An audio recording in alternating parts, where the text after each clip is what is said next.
오늘 마태복음 19장 28절에 30절 영생을 상속하리라 라는 본문이 여기도 있고 제목을 잡았습니다. 사실 마태복음의 큰 5개의 설교를 4개를 했었고 이제 마지막 5개는 24, 25절로 가는데 25장으로 가는데 그 중에 특별히 또 20장에 보시면 20장 1절에 천국은 마치 품꾼을 얻으려고 포도원에 들어간 것 같다라고 하는 또 그 본문이 나옵니다. 그래서 이 본문, 이 마태복음 20장을 해석을 하기 위해서는 그 앞부분에 있는 오늘 읽었던 본문을 이해하고 넘어가는 것이 좋겠다 싶어서 예수님의 큰 설교 5개는 들어가지 않지만 오늘 이 본문을 하려고 합니다. 여러분 눈으로 금방 확인하셨던 것처럼 19장 30절에 그러나 먼저 된 자로서 나중되고 나중된 자로서 먼저 될 자가 많다 하고요. 20장 16절에도 이와 같이 나중된 자로서 먼저 되고 먼저 된 자로서 나중된다.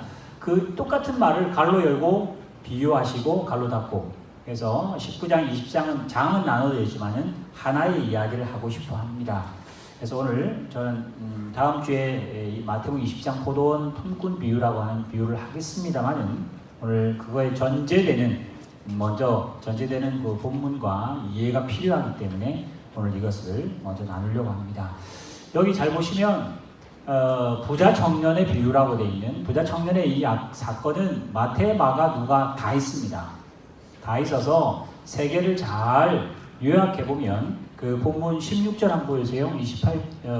19장 16절에 보시면 어떤 사람이 주님께 와서 선생이여 어떤 사람이라고 마태는 기록합니다만은 마가와 누가를 한번 보여주세요. 같은 본문 마태복음 19장 16절, 마가복음 10장 17절, 누가복음 19장 18절을 종합해보면 어떤 사람이라는 그 사람은 마가복음에서는 또 한 사람이라고 표현되어 있고 누가복음에는 어떤 관리라고 되어 있고 그 뒤에 연속되는 본문들로 보면 청년이고 아주 부자, 큰 부자라고 되어 있고 뭐 이런 게 이렇게 흩어져 있습니다. 아마 이렇게 복음서를 기록하는 사람마다 그 포커스가 조금씩 달라서 그렇겠죠. 그렇게 해서 집약해 보면 어떤 그 한 사람은 젊은 부자이면서 관리였습니다. 이 부자가 재산을 상속받아 부자인지 자기가 입신양면해가지고 돈을 벌어 부자인지는 알 수 없습니다만 젊고 부자고 관리였습니다. 또 예수님과 대화를 보면 이 사람은 율법을 잘 지켰던 사람입니다. 자부할 정도였습니다. 그러니까 아마 바리새인급이었을 거다. 바리새인 쪽 관리였지 않은가 뭐 이렇게 추측해 볼 수 있습니다. 그 다음에 마태복음에서는 그냥 선생님이여 내가 무슨 선한 일을 하여야 영생을 얻습니까? 라고 묻고 누가복음도 선한 선생님이여 내가 무엇을 하여야 영생을 얻겠습니까? 했는데 마가는 조금 더 자세하게 그 한 사람이 달려옵니다. 꿇어앉습니다. 그러니까 마태와 마가의 누가에 없는 그 상황을 보면 사실은 우리 나라도 뭐 100년 전만 해도 뭐 100년 전 하면 선비는 없겠습니다만 조금만 더 조선시대만 해도 선비는 뛰지 않잖아요. 그지? 어제같이 우박이 와도 뛰지 않는 사람이 선비입니다. 맞으면 맞지 하고 그냥 있는 사람은 뭐 그건 아닌데 하여튼 우리나라 문화에도 오면 뛰어다닌다 이거는 저기 급이 낮은 사람들 뭐 종들 이런 사람들이 하고 꿇어앉는다는 건 그건 뭐 있을 수 없는 상황입니다. 2000년 전 특히 율법을 목숨처럼 지켰던 이 청년에게는 달려왔다 꿇어 엎드려 꿇어 앉아 선한 선생님이여 라고 하는 거 보면 성경에서는 주로 나올 때 자기 자녀가 죽게 됐다든지 그지? 귀신이 들렸다든지 당장 죽게 됐으니까 예수님 빨리 고쳐주세요 이럴 때나 쫓아오고 무릎 꿇지 이거 모르는데 이럴 정도로 사실은 이 행동과 이 질문은 그렇게 격이 안 맞습니다. 격을 맞춰볼까요? 그만큼 이 청년은 영생 얻는 일에 급했는지도 모르겠습니다. 아마 큰 두려움이 있었는지도 모르겠습니다. 니고데모처럼 오긴 와야 되겠는데 낮에는 올 수 없으니까 밤에 왔던 그 속마음이 있는 것처럼 이 청년도 어쩐지는 모르겠습니다만 그 마음에 율법을 지키고 또 지키고 거룩하게 또 거룩하게 살아도 그 마음에 영생의 기쁨이 없기 때문에 영생이라는 확신이 없었기 때문에 예수의 소문을 듣고 달려가서 선한 선생님이요 선생님 제가 어째야 무엇을 해야 영생을 얻습니까? 라고 물어봅니다. 16절 다시 보여주세요. 그래서 이 본문 내가 이제 예수님하고 대답하는 요거를 오늘 베드로 이야기는 접어두고요. 그건 다음 주에 할 거고, 보면 이제 그 청년이 묻습니다. 선생님이요, 내가 무슨 선한 일을 해야? 그러니까 선한 일에 일단 액센트 하나 있고요. 그 다음에 핵심은 어떻게 영생을 얻습니까? 이 영생에 액센트가 있어요. 예수님께서 말합니다. 그러면 이래죠. 무엇 이야기했으니까 뭐 해라든지 영생을 이름은 얻는다든지 그게 답이 돼야 되는데, 예수님은 답 안에다가 뭔가 하는 장치를 더 넣으십니다. 17절 예수께서 이르시되 어찌하여 선한 일을 내게 묻느냐? 그러면서 하시는 이야기가 선한 이는 하나님밖에는 없다. 이 대답은 이 선한 걸 영생 얻기 위해서 선한 일을 묻고 있는 청년에게는 소위 말하면, 쉽게 말하면, 결론부터 말하면 답 없다는 이야기입니다.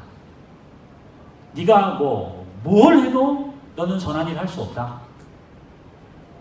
예수님도 인간이시지만, 물론 신성이 있으십니다만은 그 포함해서 인간은 선한 이가 없다. 그러면 선한 일을 사람은 할 수 없다를 먼저 전제 조건으로 하세요. 그럼 벌써 답이 틀렸잖아요, 그죠? 무슨 선한 일을 해야 영생을 얻겠습니까? 그래서 선한 일이 뭔지를 찾아내야 되는데, 사람은 선한 일을 할 수 없다. 하나님밖에는 선한 분이 없다라고 아예 못을 박았으니 영생을 얻기는 걸렀습니다. 일단 문맥상은 그렇습니다. 근데 예수님께서 조금 더 나아가서 너가 생명에 들어가려면 계명을 지켜라. 이제 조금 여지가 열렸어요. 그러니까 청년이 계명 어떤 계명입니까? 여차 10계명 이야기하니까 이거 내가 어려서부터 다 지켰습니다. 그러니까 예수님께서 그래. 그런데 한 가지가 더 부족하다. 네가 온전히 계명을 지킨 거라면 하나가 필요한데, 그 하나는 네 재산을 팔아 가난한 자에게 주고 나를 쫓아라. 그러니 그 뒤에 보면 다 부자 청년이 근심하여, 이 말 때문에 근심하여 갔더라. 근데 그 다음날 왔더라. 이건 모르겠습니다. 이 청년이 다시 왔는지 안 왔는지는 아무도 모릅니다. 근데 갔더라. 이렇게 끝나요. 제가 한 사람을 소개하겠습니다. 그 사람은 1000년 전에 태어났습니다. 251년에 태어났습니다. 251년에 태어난 안토니우스라는 사람이 있습니다. 이집트에. 실제로 역사에 있는 인물이니까 구글에서 이렇게 찾으시면 됩니다. 잘 보여주세요. 구글에 안토니우스 하면 이제 황제가 나온 황제 말고 성 안토니우스나 대 안토니우스라고 치면 이 사람이 나옵니다. 좀 그냥 자세한 건 아니고요. 넘겨 쭉 주시면서 언제 태어난지 보세요. 언제 태어났죠?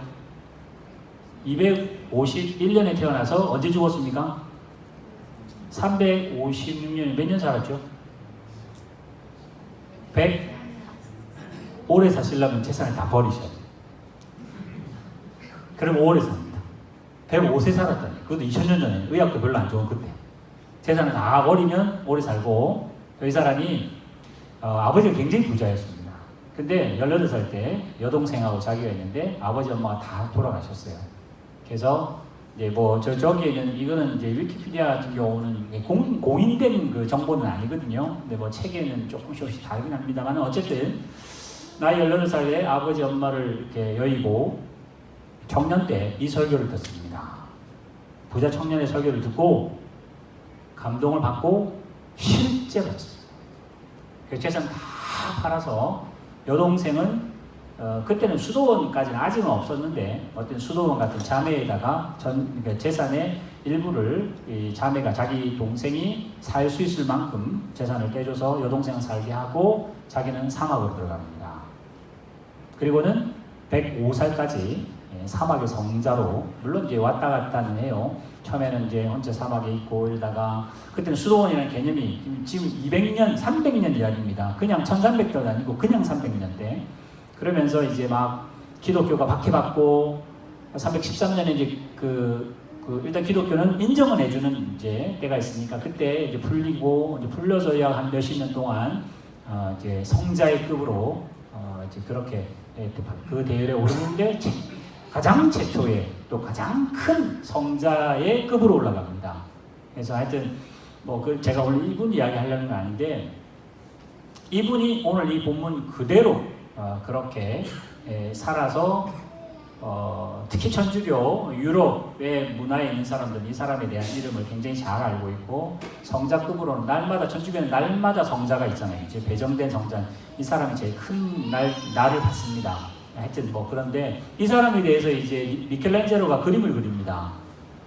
이분이 이제 사막에서 고행하고 하던 이제 그런 그림을 그 상황을 이렇게 그 동시대에 살았던 아타나시우스라는 사람이 있었어요. 동방의 이제 교부고 주교인데 그림 보이세요? 그 사람이 이 안토니우스에 대한 생애를 씁니다. 이제 이 사람이 실제로 사막에서 영적으로 싸우면서 정말 많은 사탄과 싸운 것을 간증하고 그 친구가 전기로 쓰고 뭐 이런 거를 아주 많은 사람들이 그림을 그리는데 우리가 아는 미술가가 미켈란젤로밖에 없어서 제가 이거를 해놓은 겁니다. 하여튼 뭐 저번에 대해서 뭐 말하는 건 아닌데 어쨌든 이 본문대로 이 사람은 살아서 천국을 얻었다? 그렇지는 않습니다. 오늘 제가 재산 버리면 천국 얻는다? 그건 안 된다고 그랬잖아요. 그지? 마태복음 13장에 말씀드렸잖아요. 아무리 비싼 진주, 아무리 비싼 값진 진주 여러분 못 산다고 그랬잖아요. 그지? 천국은 뭐 목숨을 내고도 못 살고요. 여러분 우리 재산, 우리 교회 모든 재산, 여러분이 가진 모든 거 다 20거 다 찾아도 천국은 못 산다가 이제까지 복음이었고 이 본문에도 그렇게 가야 됩니다. 그래서 본문 보이세요? 아까 청년이 물었잖아요. 무슨 선한 일을 해야 영생을 얻겠습니까? 했어요. 그러니까 예수님께서 계명을 지키라가 결론이에요. 그러면 이제 오늘 여기서 그럼 계명을 지킨다는 말이 우리는 어떻게 이해되어야 되니까? 사실 우리는 복음도 알고 은혜도 알고 개신교회 신앙을 가졌음에도 불구하고 우리는 계명을 지키라라는 말씀처럼 열심히 계명을 지키고 율법을 지키고 거룩하게 살고 기도하고 성경 읽고 성경이 말하는 대로 열심히 살면 하나님께 더 가까이 가고 천국을 더 얻게 되고 기쁨이 많아지고 뭔가 은혜가 더 많을 거라고 생각을 사실은 합니다. 그렇지는 않습니다. 그래서 제가 뭐 오늘 말씀드리려고 하냐면 계명을 지키라는 말을 어떻게 이해하셔야 되냐. 우리는 용어가 그러다 보니 교통법규를 지켜라. 이러면 교통법규 안 어기는 거를 지킨다고 생각하는 거예요. 마찬가지로 하나님의 말씀을 어기지 않으면 지킨다는 개념이 우리 속에 있습니다. 그리고 또 나중에 그 20장이 나오게 된 베드로처럼 지키면 안 어기는 거고 또 지킨 사람은 보상 주세요라고 할 수 있는 권리가 있는 것처럼 생각한다. 그렇지 않다. 예수님이 그거 아니라는 건 보여주려고 지금 나중에 보통 품꾼 비유 나오고 먼저 되냐 나중 되냐 먼저라는 비유를 하시거든요. 그러니까 베드로도 잘못된 신앙을 가졌어요. 그래서 오늘 이 이야기를 보면 그래서 근심해서 떠난 청년이 있었습니다. 예수님이 설명 하나 더 붙입니다. 부자가 천국 가는 게 얼마나 어려운지 아느냐? 낙타가 바늘길 들어가는 것보다 더 어렵다. 그러니까 제자들 깜짝 놀래요. 아니 낙타가 어떻게 바늘길에 들어갑니까? 낙타가 문을 들어간다? 뭐 이 정도는 뭐 하여튼 성경 해석을 좀 바꾸려고 그래요 사람들이. 그러지 않고 낙타가 바늘길 들어가는 것보다 더 어렵다? 사람은 할 수 없을 때 하나님은 할 수 있다. 그러니까 이제 베드로가 호기게 딱 나타나서 예수님을 우리는 어떻습니까? 우리는 부모 자식 다 버리고 재산 다 버리고 예수님을 따랐는데 우리는 좀 괜찮나요? 이런 식으로 나오니까 예수님이 그래 너희는 참 잘했다. 여기 나온 대로 전토 뭐 부모 자식 버리는 사람들은 여기 나오는데 여러 배 받는다는데 다른 복음에는요 100배 받는다 나오는데 100배. 그걸 문자적으로 이해하면 참 이상한 일이 벌어지죠. 부인이 하나밖에 없는데 부인 버렸더만 부인이 100개 생겼어. 이 말이 이상한 짓이잖아요. 이제 부모가 한 분밖에 안 계신데 부모를 버렸더만 100분의 부모가 생겼어요. 지금 그 이야기 하려고 하는 건 아니에요. 근데 문자적으로 10만 원 넣으면 1000만 원이 생기네. 100배면 절대 그러지 않는데 우리 머리에 이 시스템 자체가 내가 열심히 기도하면 뭐 자꾸만 보상받으려고 하는 생각, 율법 지키면 하나님 뭘 준다는 생각 맞습니다. 근데 그게 너무 어립니다. 그건 우리 유튜브 애들이 하는 것처럼 조용히 하는 간식 줄게, 간식 받으려면 줄 수 없고 이러는 거하고 똑같은 수준이에요. 지금 그 수준밖에 안 되는 베드로입니다. 그래서 여러분이 이제부터 계명을 지킨다라고 하는 말을 들으실 때마다 생각하셔야 될 것은 윤리를 지키고 도덕을 지키는 것으로 계명을 지켰다고 생각하는 것은 너무나 낮은 수준입니다. 근데 그건 낮은 수준은 우리 수준입니다. 근데 그거는 교회 안 다녀도 지킵니다. 교회 안 다니는 내 친구가 있는데 그 친구는 교회 다니는 우리보다 더 착하게 살아. 그러면 그 친구는 율법도 모르는 율법을 지키는 것이기 때문에 잘 못 지키는 우리가 달라고 하는데 하나님은 얘는 몰라도 지키니 더 줄 거. 그러니까 이거는 말이 안 돼요. 그러니까 우리가 신앙생활 할 때 율법을 지키고 계명을 지키는 것은 정말 소극적이고 그냥 생명만 부지한 것 같은 수준이고요. 정말 계명을 지키라. 그리고 또 계명 지켰다고 그랬잖아요. 그때 예수님 뭐라 그랬죠? 온전한 때 하나가 빠졌다 했잖아요. 그러니까 그 하나가 우리한테는 참 어려우면서도 해야 될 일입니다. 재산 팔까요? 그건 아닙니다.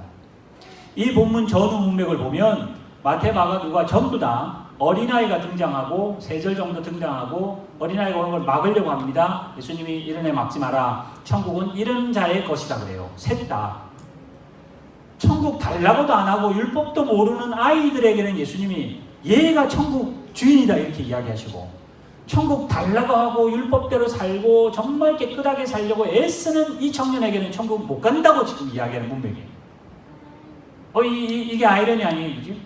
이게 바로 진짜잖아요. 이 역설이거든요. 천국 달라고 해서 율법을 지키며 정말 평생을 살았던 깨끗하게 사는 청년에게는 한 가지가 더 모자란다고 하시고, 천국이고 뭐고 아무것도 모르는 똥오줌 못 가리는 아이들에게는 천국이 이런 자의 것이다 이렇게 해야 돼요. 그럼 천국은 도대체 어떻게 하란 말인가? 여기 하나님의, 물론 하나님과 우리의 이제 이게 그 생각의 차이기도 합니다만은, 그래서 저도 예를, 예수님이 비유 많이 드시잖아요. 저도 예를 하나 비유를 들어봅시다. 저희 우리 애들이 있잖아요. 물론 제가 하나님이 아니니까 우리 집에 자녀로 있다는 게 뭐 행복이다 그러진 않습니다만, 그냥 예를 들어봅시다. 우리 집에 애들이 있습니다. 우리 옆집에도 애들이 있어요. 근데 막상 보니까 우리 옆집 애들이 공부 열심히 하고 말도 잘 듣고 모든 것이 정결하고 깨끗하게 잘해요. 그래서 정말 뭐 모든 사람이 칭찬받아요. 그럼 걔가 저거 와서 목사님 제가 이렇게 열심히 살았는데 제가 목사님 아들 될 수 있을까요? 안 됩니다. 근데 우리 집에는 공부 열심히 하는데도 불구하고 그렇게 예를 드는 겁니다. 우리 애들이 가끔씩 이렇게 제가 예 드는 거에 대해 아주 민감한 반응을 보여요. 공부도 안 하고 말도 안 듣고 막 이렇게 막 개망나니처럼 하는데 넌 안 되겠다 탈락 이러진 않는다고요. 지금 이 부자 청년을 통해서 천국 영생을 얻는 문제는 결론부터 말씀드리면 태어나야 됩니다. 요한 1서 5장 1절에 나온 것처럼 하나님 안에서 태어나야 천국을 얻지, 이 청년처럼 우리처럼 열심히 기도하고 열심히 깨끗하게 살아서 천국은 절대 못 얻는다고 성경이 늘 이야기하고, 그렇게 배워도 막상 신앙생활 하다 보면 내가 열심히 할 이유, 더 많은 복을 받으려고, 여러 배 받으려고, 현세도 잘 되고 내세도 잘 되려고, 마치 늘 우리가 하는 일들이 보상받으려고 하는 듯 그렇게 살아갑니다. 아까 말한 것처럼 우리의 신앙 수준이 유치해져요. 낮아서 그래요.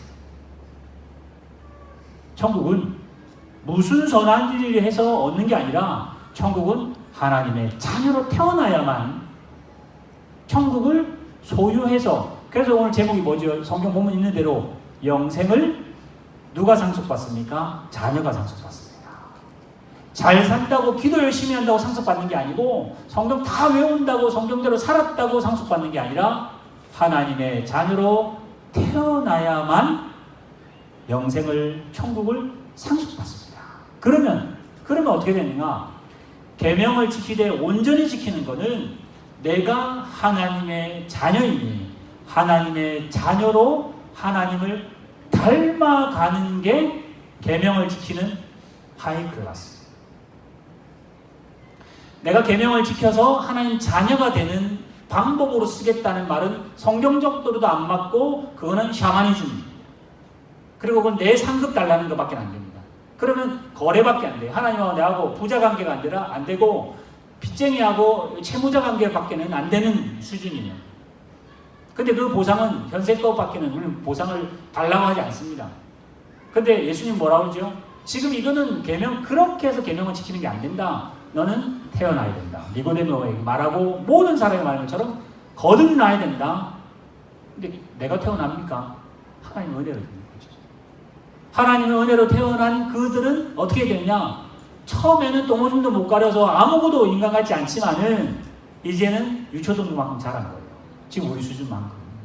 하나님께 뭐 좀 달라고 그러고, 주면 너무 감사하고 막 은혜라 그러고, 안 주면 막 하나님 삐지고 막 이렇게 상처받았다 그러고, 이제는 청년쯤 올라갑니다. 지금 우리 아는 것처럼 우리 그 시은이 같은 경우는 가끔 한 번씩 이제 휴가 받아오면 뒤에서 보면 사모님 부르잖아요. 그죠? 막상 앞으로 보면 시은인데, 마찬가지로 건이도 저 보면 건이하고 말 안 해도 처음 오시는 분이 저 목사님 아들이구나 딱 알잖아요. 그죠? 그 지가 열심히 해서 되는 게 아니라 자동적으로 아는 것처럼 계명을 지킨다는 그 예수님이 계명을 온전히 지켜야 할 그 사명은 하나님을, 예수님을 닮아가는 것.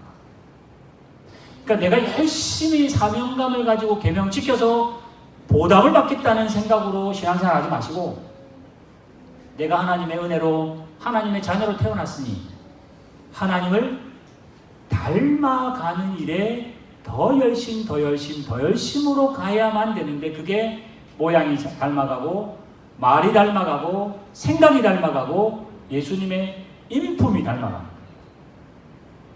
예수님의 인품이죠.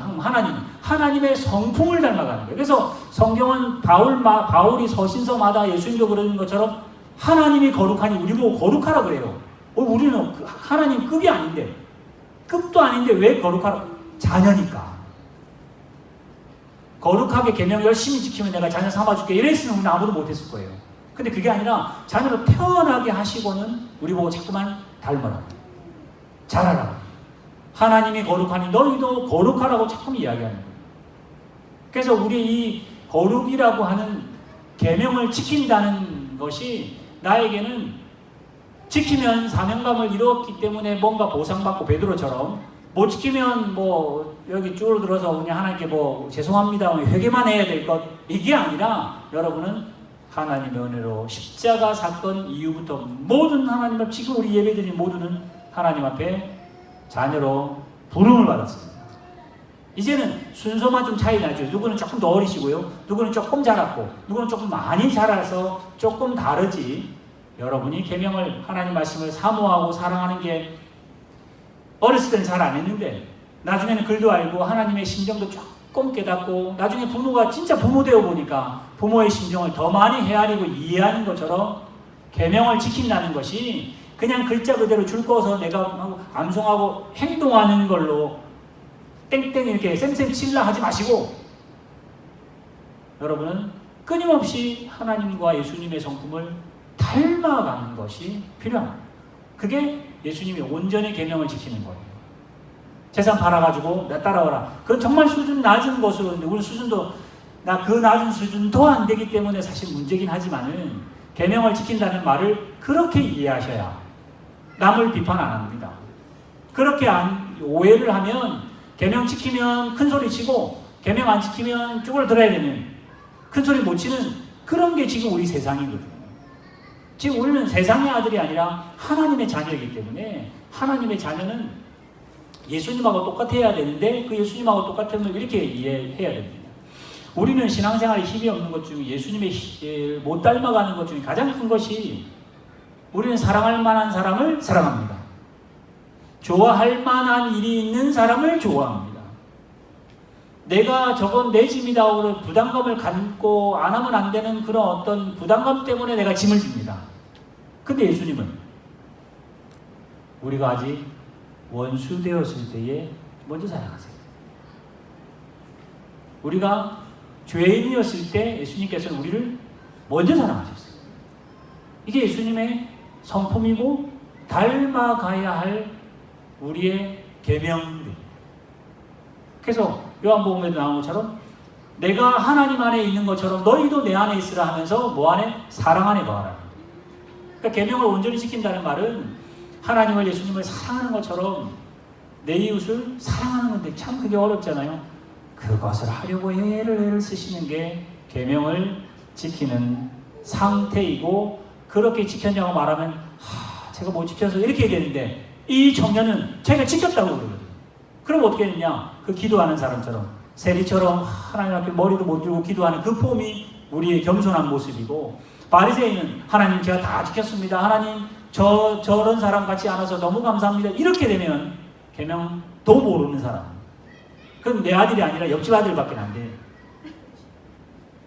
그래서 오늘 여기 나오는 계명을 지킨다라고 하는, 성경에서 계명 지키라고 여러분에게 뭔가를 말을 하면 여러분 뭐라고 하셨냐? 내가 아버지를 닮아가되 그 성품을 닮아가고 그의 은혜를 닮아가고 그의 긍휼을 닮아가서, 어제 왔던 것처럼 주중에 죄지었고 하나님 교회 안 가는 집만 다 박살내면 참 예수 믿기 쉽겠지만 그러진 않잖아요.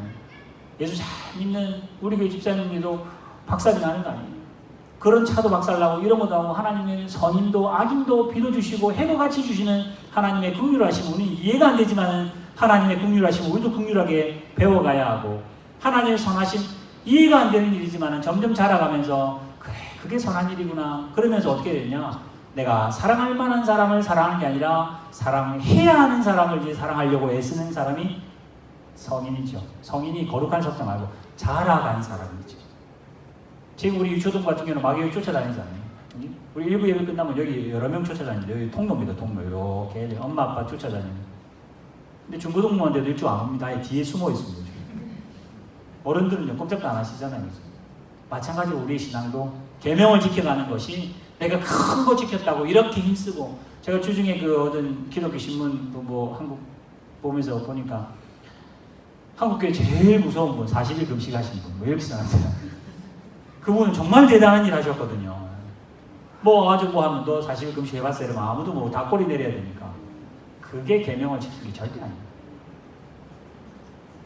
내가 사랑할 만한 사람 사랑하는 수준이 아니라 이제 사랑할 만한 일이 아니더라도 사랑한다. 그게 끝으로 어디 가죠? 원수까지 사랑하라고 하는 예수님의 명령이셨어요. 예수님 어떻게 예수님 원수를 사랑하나요? 계명을 지켜라. 끊임없이 노력해라. 내가 책임 안 지도 되는 건데 뭘 굳이 그래도 네가 먼저 마음의 부담이고 그래도 내가 책임져야지라는 생각이 들거든. 네가 책임져라. 저거 내 집 아니지만은 내 눈에 먼저 보이면 내가 먼저 손을 뻗어서 그 일을 해라. 우리는 항상 내가 뭔가 뻗어서 뭔가 빛이 나야 되고 남이 알아줘야 그 일을 하잖아요. 그래야 내가 책임지고 저 사람은 참 책임감 있는 사람이야. 참 좋은 사람이야. 이렇게 칭찬받아야 내가 뭔가 부담스러워도 하는데 그런 칭찬이나 뭐 아무것도 없어도 보는 사람 없어도 그건 내가 할 일이니 내가 하겠다고 하는 그 일이 골방이고 오른손이 왼손 모르게 하는 그런 일들이 다 예수님의 그 명령들을 보면 이 부자 청년처럼 율법 지켰습니다. 예수님 뭐 주세요. 그렇게 하는 거는 이 사람이 은혜를, 복음을, 말씀을, 하나님을 모른다는 이야기밖에 안 돼요. 근데 우리 수준이 사실 그렇잖아요. 하나님 저는 52주 다 지켰습니다. 저는 거짓말 안 했습니다. 제가 뭐 남의 뭐 도색 안 하고 남 거 굳이 훔치지 않고 뭐 거짓말 있으면 입 다물지 뭐 아주 잘하시는 거 아니에요. 그걸로 여러분의 업적을 세울 수 없습니다. 뭘로 했냐? 예수님 닮아가야지. 얼굴도 닮아가셔야 되고 성품도 닮아가야 되고 그래서 바울이 이야기했던 것처럼 교회에서 은사가 있다. 더 겸손해야 되는데 막상 내가 열심히 기도하니까 이 은사가 생겼잖아. 너희들 똑바로 해 라고 말하면 그럼 그 은사 아니에요. 자기가 뭔가 충성하고 뭐 진리를 알았다. 너희들 이거 모르지 나는 알아. 절대 그게 아니라 모르는 그 사람을 위해서 나를 알게 했으니 그 모르는 자가 알도록 내가 쓰여지는 거죠. 모르면 이렇게 가지 못하도록 막아주고 틀렸다 이렇게 말하기 전에 그 사람이 풀 수 있도록 47, 27이라면 계속 용서하시고 47, 27.5, 47, 27.9, 47, 28 될 때까지 기다려야지. 47, 27 바보 같은 년 이래버리면 이 바보 같은 놈 너 공부 안 되겠다 뭐 이렇게 해버리면 똑똑함이 똑똑한 게 아니라 정죄가 돼버립니다. 예수의 진리와 예수의 생명과 예수의 은혜와 예수의 사랑이 그냥 예수님만 게 아니라 우리 보고 닮아가라고. 그래서 뭐죠? 예수님은 첫 열매고 우리는 따라가는 열매입니다. 그래서 계명을 지킨다 하면 우리 교회는 이제 그렇게 하셔야 돼요. 계명을 지킨다 그러면 10계명 지키고 뭘 지키고 그 수준 통과해야 됩니다. 그걸 비켜갈 수는 없잖아요. 그지? 그걸 통과해 가면서 더 자라 예수의 성품을 닮아가셔서 여러분 입술이 예수님 닮아가시려고 애를 쓰시고 잘 안 되잖아요. 그러니까 부부가 가족이 해야 돼요. 잘 안 되니까 교회가 해야 돼요. 잘 안 되니까 함께 모이도록 해야 돼요. 잘 안 되니까 까먹으니까 성경을 자주 보자는 거예요. 왜냐면 내 생각으로 하면 늘 베드로 같은 생각하니까 그냥 가만히 두고 묵상만 하면 다 이 부자 청년 같은 생각하니까 무엇을 해 하나님이 기뻐하실까? 하나님께 내가 뭔가를 헌신하면 내가 교회를 큰 거를 10개를 지어드리면 하나님 기뻐해. 주로 그렇게 생각하는 거예요. 우리가 교회가 2000년 역사가 그렇게 해왔었어요. 오늘 여기서 예수님이 온전히 율법을 지키는 것은 온전히 하나님을 닮아가는 것으로 이해하셔서 우리 교회가 뭔가를 했다고 자랑할 수 없는 그래서 하나님의 성품, 하나님의 그 마음 헤아리고, 그러면 어떻게 하죠? 소자에게 한 게 하나님께 한 거라고, 소자에게 한 것이 이웃에게 한 것이 예수에게 한 거라고 예수님이 말하는 그 이유를 아시겠죠? 그래서 우리는 교회는 선생이 필요하고 막 이렇게 정죄하는 사람, 심판자가 필요하고 능력자가 필요한 게 아니라, 교회는 어떤 면에서는 이렇게 간호해주고 기다려주고 또 이렇게 인정해주고 또 보듬어주고 이런 사람들이 지금 필요합니다. 왜요? 예수님이 그 작업을 하시고 대신 지시고, 결국은 언제 그러면 심판, 예수님이 재림하러 오시면, 우리 그 마태복음 13장에 봤던 것처럼 말세가 되면, 끝이 되면, 또 나중에 여기 24장 25장 끝에 이런 사인이 있습니다. 이럴 때 되면 하나님이 다 심판하시고 깨끗하게 정리하시고 다 하실 거예요. 칼 대실 거예요. 근데 지금은 아직은 안 합니다. 근데 조금 예수님 먼저 한다고 내가 칼 들라고 덤벼들면 그 하나님한테 굉장히 욕먹는, 사람에게는 야, 저 사람 정말 정결하고 똑똑하고, 야, 저 사람은 뭐 감히 뭐 근처에도 못 갈 정도로 거룩하게 살았다, 사람의 칭찬을 먼저 받았지만은 하나님은 그렇게 안 하십니다. 그래서 오늘 예수님이 부자 청년에게 율법을, 계명을 지켜라, 한 가지 더 온전하게 지키라, 그 말은 더 많이 지켜라, 10개 지키고 100개 지키라가 아니라 하나님을 닮아가라. 하나님이 네 아버지다. 그 아버지를 그대로 쏙 빼닮아 가기를 힘쓰는, 우리 완성은 안 될 겁니다. 그러나 성화는 되잖아요. 성장해 가잖아요. 어제 몰랐던 거, 지난주 몰랐던 거 이제 알았으니까, 이제 내가 사랑할 만한 사람 사랑했는데 이제는 고민할 만한 사람도 사랑할 수 있잖아요. 그치? 그런 부분에 있어서는 여러분 특별히 저희 그렇습니다. 부부가 그렇죠. 부부가 사랑 때문에 결혼하지만 막상 살아보면 사랑 안 할 이유들이 더 많아지잖아요. 그치? 그래서 어떤 책에 보니까 그 사람이 이 문제 아니라 사실은 모든 인류가 포함되어 있는 죄를 미워해야 되는데, 오늘 죄를 안 미워하고 그 죄를 포함한 그 아내를, 그 남편을 미워하는 걸로 그냥 풀어버리는데, 그러지 말라고. 충분히 그럴 수 있겠다. 우리 사실은 다 죄인이잖아요. 그치? 근데 특별히 그 죄를 안 보고 그 사람을 미워하는 걸 우리는 그렇게 늘 습관되어 있었어요. 오늘 예수님께서 우리에게 계명을 지키라는 그 말을 이제 우리 교회는 하나님을 닮아가라고, 끊임없이 닮아가시라고 우리에게 요구하시는 것으로 이해하셔서, 이제 부자 청년 같은, 또 나중에 베드로 같은 이제 그런 것들로 하나님을 믿는 걸 보상 쪽으로 생각 안 하고, 다음 주의 결론은 어디가 은혜라는 것을 알죠. 하나님이 나를 낳아주셨다. 나는 아무것도 안 했는데 영생을 상속받을 자로 나를 삼으셨다. 그러면 상속받을 수 있는 그 자격으로, 지금 갓난아기한테 내가 재산이 100억이 있다면 100억 줄 수는 없잖아요. 그지? 그럼 100억을 관리할 만한 청년으로, 이제 장년으로 자라야 그게 상속이 갈 거 아니에요. 그치? 그 상속도 어떤 면에서는 누가복음 15장에 나온 탕자 비유도 하나님 닮아가라고 아마 그 탕자가 또 나온 비유이지 않을까, 이렇게 설교해 보면 또 그게 또 하나의 연결이 될 것 같습니다.